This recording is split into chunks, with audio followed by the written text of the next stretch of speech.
হ্যাঁ, সুপ্রিয় দর্শক শ্রোতা, বুড়া মানুষের পূর্ণতা, লেডিস এন্ড জেন্টলম্যান, আপনাদের মঞ্চে এখন উপস্থিত হল বাংলাদেশের সুদর্শন পুরুষ ডলফিন খান। বসেন বসেন, সবাই বসেন। সবাই বসেন।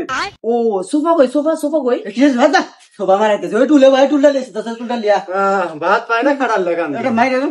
যাই হোক, সুদর্শন পুরুষকে এবার পুরস্কার তুলে দাও। পুরস্কারটি তুলে দিচ্ছে ছেড়াভাঙ্গা কমিটি, যার কোনো হোক ফোক নাই। তো কেন তুই নাকি ওঠে? ওতে যদি সুদর্শন পুরুষ হয় তাহলে আমরা কি? আসলে জানি না আপনাদের হোক ফোক সারা কমেডি কিসের জন্য আমাকে এই অ্যাওয়ার্ডটা দিল। আসলে আমি তো কোনো যোগ্যতাই নাই আমার। এই বেড়ি আক্তার বেড়া, এই মহিলাকে ডারে। আসলে এটা আমার মম হয়।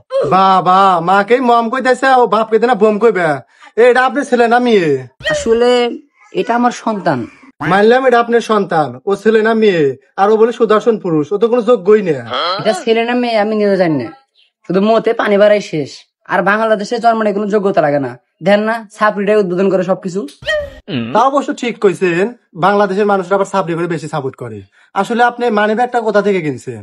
আসলে মানি ব্যাগটা আমি অস্ট্রেলিয়া থেকে কিনেছি। এটা বাংলাদেশে মেবি পাওয়া যায় না, অনেক টাকা দিয়ে কিনেছি আর কি। হেই, এটা তো নেমিয়া চাউলের মানি ব্যাগ, আবার হার মার দেখতেছি, এটাও তো নেমিয়া চাউলের। আসলে এটাই বাংলাদেশ, এর জন্যই তো আমি পুরস্কারটা পেয়েছি। আমি এক পোশাক বারবার পরি না, আমি চাই যে লোকজন আমাকে কপি করুক, ঠিক আছে? দিস ইজ ডলফিন খান। তোকে কপি করবো কোন হুন্দি? তোকে কপি করবার পারে একজনই, সেটা হচ্ছে বিটিএস লাভাররা, আমরা না। আসলে তো আপনার বিবাহিত, আপনার কি প্রেমের প্রস্তাব আসে? হ্যাঁ, প্রেমের প্রস্তাব তো রেগুলার আসে। আর প্রতিনিয়ত মনে করেন যে 4-5 জন করে ছেলে অফার দেয়, মেয়েরা অফার দেয়, কিন্তু মেয়েদেরকে আমরা রিজেক্ট করে দিই। ছেলেদেরকে ভালো লাগে তো, পোস্টপাল থেকে বোঝেন না। আচ্ছা, আপনাকে যদি শাকিব খান মুভি করার অফার দেয়, আপনি কি করবেন? কি বলেন না বলেন, শাকিব খানের সাথে আমার তুলনা দেন। শাকিব খান যদি সত্যি সুদর্শন পুরুষ হতো তাহলে একটা তো অতি পেতো, আমি পেলাম কেন? শুনলাম আপনি বলে এক ড্রেস বারে বারে পরেন না। আসলে ভাই আমি পাই না তো, যে মেকআপ আর্টিস্ট করে না, ওদের জামা কাপড় বাঁচে, ওগুলো নিয়ে এসে আমি মাঝে মাঝে পরি। এর জন্য সবাই ভাবে যে আমি একসময় একসাথে। দেখতেছি দেরিং ভাবে আছে, সে রাখে। ওটা অস্ট্রেলিয়া থেকে আনা তো, বিমানের সাথে ধাক্কা লেগে ছিঁড়ে গেছে। আমার কথা ওকে পুরস্কার দিল কে? বাংলাদেশের নায়করা মরছে নাকি? আর জাহিদ খান যদি শোনে যে ডলফিনকে দিছে, অ্যাওয়ার্ড দিছে, তাহলে তো হাতে হাতে ও সুসাইড করবো।